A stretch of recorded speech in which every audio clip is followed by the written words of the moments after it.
امریکہ کے سابق مشیر قومی سلامتی جان بولٹن نے عمران خان سے ٹیلیفونک رابطہ کیا ہے۔ واضح کر دیا ہے کہ مسلسل عدم استحکام اور تشدد کسی کے مفاد میں نہیں ہے۔ کینیڈین اراکین پارلیمنٹ نے وزیر اعظم جسٹن ٹروڈو کو خط میں پاکستان کی موجودہ صورتحال پر تشویش کا اظہار کیا۔ مسلسل عدم استحکام اور تشدد کسی کے مفاد میں نہیں۔ امریکہ کے سابق مشیر قومی سلامتی جان بولٹن نے چیئرمین پی ٹی آئی سے ٹیلی فونک رابطہ کیا اور واضح کیا کہ شہریوں کے خلاف فوجی عدالتوں میں مقدمات درست نہیں۔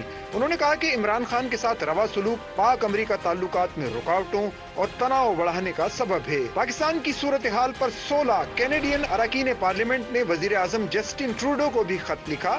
خط میں پاکستان میں پرامن مظاہروں کی اجازت پر زور کے ساتھ پاکستان میں تشدد کے تمام واقعات کی مذمت کی گئی۔ کینیڈین ارکان نے خط میں لکھا کہ پاکستان میں بے گناہ شہریوں اور صحافیوں کی گرفتاری کی مذمت کرتے ہیں۔ گرفتار افراد پر مقدمات سویلین عدالت میں چلانے چاہیے۔ پاکستان میں پرامن مظاہروں کی اجازت ہونی چاہیے۔ انہوں نے مطالبہ کیا کہ عمران خان پر عائد الزامات کھلی عدالت میں واضح کیے جائیں۔